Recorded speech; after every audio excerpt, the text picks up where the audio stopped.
wá ń gbọ́ pé nígbà tí olóyè Sunday Igboho jáde tí wọ́n apologize mo gbọ́ pé àwọn ẹ̀fọn kan ń dún tá làwọn ẹ̀fọn yẹn náà wo tí n bá dá ẹ mọ̀ pé o complain tí n bá rí ẹ wọ́n náà wọ́n máa gbá etí ẹ pé o kó security 10 dání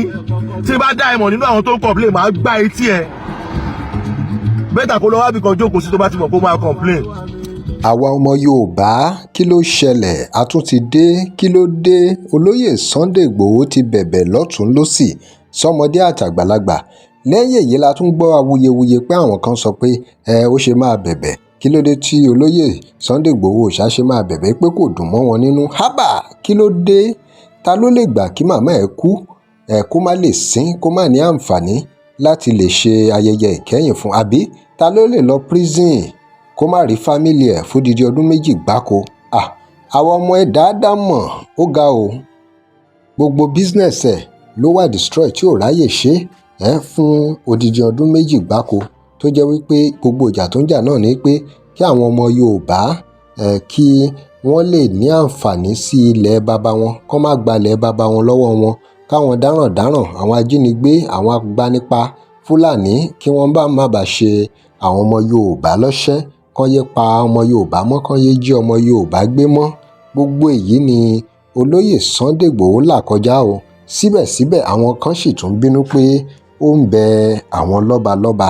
kí ló wà nínú pé abẹ̀yàn ṣèbí kàlàáfíà lè jọba náà ni ó wá yẹ kí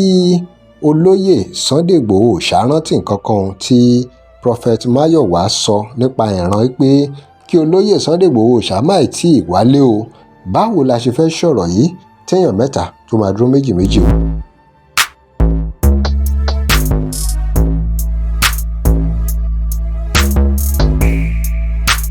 Welcome to crossblog X TV.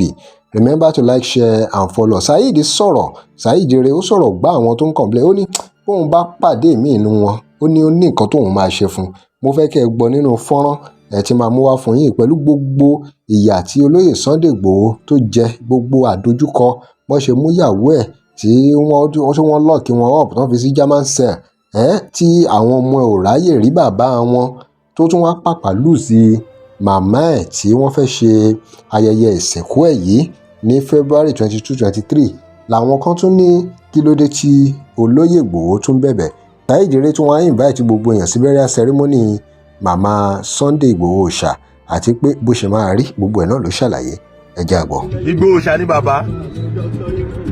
bàbá yẹn fèsì ẹ̀ gan ó pọ̀ gan a gbọ́dọ̀ tọ́ra wa jẹ stay man on the champion gbogbo Yorùbá ọmọ yín ká gbà pé lélà wá wà bọ̀ àwa náà ò mi kàn rárá pé àìrọ̀ nǹkan tó ti ṣẹlẹ̀ yìí gbogbo wa ló ṣẹlẹ̀ sí náà lóye káwa náà dúró lóòótọ́ nǹkan tó ní kálukú wánú Yorùbá nation wọ́n rí o àwọn kan wá ẹ̀tẹ́ wá wọ́n rí àwọn kan wá pọ̀lé wá wọ́n rí àwọn kan wá bùkù wá wọ́n rí àwọn kan wá ẹjọ́ wá àwọn kan dẹ̀ wá màdàrú wá. mo wá ń gbọ́ pé nígbà tí olóyè Sunday Igboho jáde tí wọ́n apologize mo gbọ́ pé àwọn ẹ̀fọn kan ń dún tá làwọn ẹ̀fọn yẹn náà mo ń gbọ́ pé àwọn ẹ̀fọn yẹn ń dún tá làwọn ẹ̀fọn yẹn pé wọ́n ń dún pé wọ́n gbọ́dọ̀ apologize àbí ṣé ìṣe pé wọ́n ń ṣe èrè ṣá olóyè Sunday Igboho ní gbé yín débẹ̀ má wọrí màá bá wọn gbé yín débẹ̀ má gbé yín débẹ̀ nọ́mánọ́mà torí mo rí pé àwọn hùwà bí àgbà ẹ má wọrí èmi ò nídìí àti hùwà bí àgbà ẹ jẹ́ kí n hùwà bí ọmọdé kẹ́lẹ́ mọ̀ pé ọmọdé ń ṣe mí gan gidi ni àwọn fẹ́ máa ṣẹ́nukù wọn fẹ́ já yín tán pátá pé wà ṣé oníkálùkù ló now àwọn tó jẹ́ àwọn olóríire ẹ̀dá tó jẹ́ pé àwọn ni full supporter Igboho ṣá àwọn ni full supporter Yorùbá nation mi ò tí ì ever rí wọn kàn make complain torí tí mi bá tiẹ̀ dá gbogbo wọn mọ̀ torí kìí ṣe gbogbo èèyàn ló máa láìkí bí mo ṣe ń ṣe yìí àfẹ́ tó bá gbádùn láì tó bá gbádùn nínú heart ló lè understand mi torí mi kì í pretend mi mọ̀ ń pa ẹ̀ tó níyà láìkí mi ni ó lágbára o òun náà ni Saheed rẹ̀ sọ yìí o pé ilẹ̀ fẹ́ kí olóyè Sunday Igboho ṣàṣe ìgbà kan ẹni ó sọ̀rọ̀ bákan ó tún wá sí pé kóun bẹ̀bẹ̀ ẹ̀tún ló ń bẹ̀bẹ̀ ọmọ aráyé ó lágbára.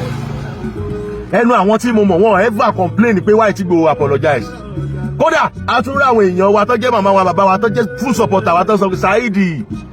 sọ fún olóyè Sunday Igboho kó sinmi ara ẹ̀ jẹ́jẹ́ kó padà wálé kó wá ṣe tiẹ̀ o oníkálùkù ló gbọ́mọ ẹ̀ lọ Shoprite lọ́jọ́ December o oníkálùkù ló gbọ́mọ ẹ̀ lọ mọ́ lọ jẹ chicken lọ́jọ́ December kò sẹ́ni tó jókòó sílé o kò sẹ́ni tí pati bá dé tó máa cancel ẹ̀ nínú gbogbo àwọn complainant yìí o gbogbo wọn là ń rí tọ́nà ń jẹ fàájì o wáyé táwọn náà ò ṣe bọ́ síwájú ìwọ tó bá ti mọ̀ pé nǹkan tí Igboho ṣà tó ṣe yẹn ó wrong èmi Saheed rè mo tún rẹ́dí àti fi 2 years sílẹ̀ láì ṣiṣẹ́ báyìí bọ́ síwájú máa tẹ̀lé ẹ bí mo yẹ fi táìmù yẹn sílẹ̀ tó yẹ pé ọ̀pọ̀lọpọ̀ yín wò wá bí pọ́ dẹ̀ ní wá bí pa àwa làgbọ́n ọ̀pọ̀lọpọ̀ àwọn complainant yẹn ni mo sọ kì í ṣẹ́yìn fans tẹ̀ gbádùn o tó bá ti mọ̀ pé Igboho ṣà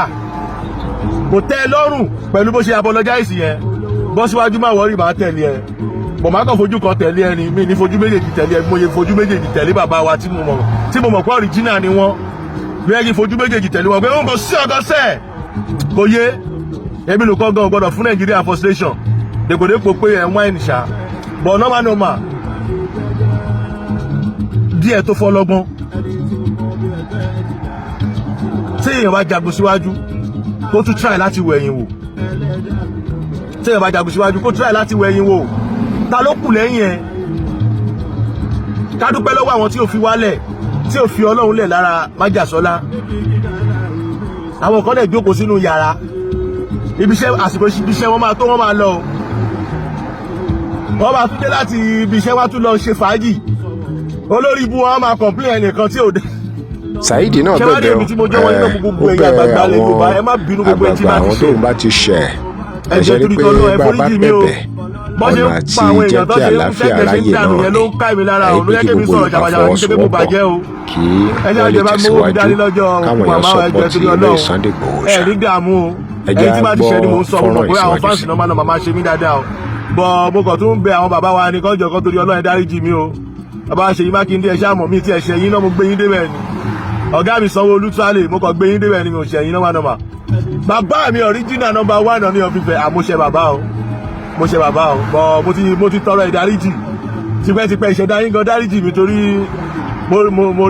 rí pẹ́ ṣàdúrà fún mi mo rí kò ní bàjẹ́ bàbá mi ẹ wo ẹnì kankan lè tìyàn kankan pọ̀ mọ́ ó jẹ́ ti sọ àwa ẹ wo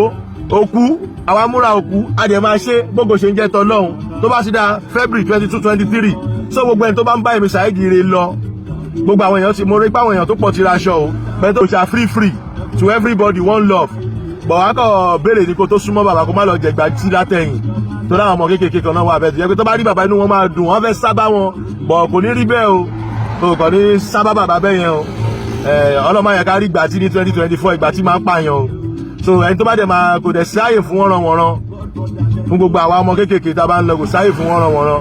mo make announcement yìí ó ní reason because security full everywhere no ever make any mistake because àwọn èèyàn wa tó ń bọ̀ láti diaspora tó ń bọ̀ láti Abuja tó ń bọ̀ káàkiri all over the world a máa fẹ́ protect wọn o so má lọ fọ́ o kò ní bàjẹ́ o a máa ṣe party ayọ̀ o a ní ṣìṣe o kò jù bẹ́ẹ̀ lọ. òun náà lẹ ti gbọ́ yẹn ẹ̀yin èèyàn ẹ gbọ́ ṣé big deal wà nínú ẹ̀ téèyàn bá bẹ̀bẹ̀ ni téèyàn bẹ àwọn èèyàn pé ẹni tóun bá ti ṣẹ̀kan má bínú o àmọ́ ohun tá a rí ni pé ó dà àwọn kan wà tí wọn ò fẹ́ kí ẹnu Yorùbá kò òun náà ni ìtumọ̀ awuyewuye tó ń wáyè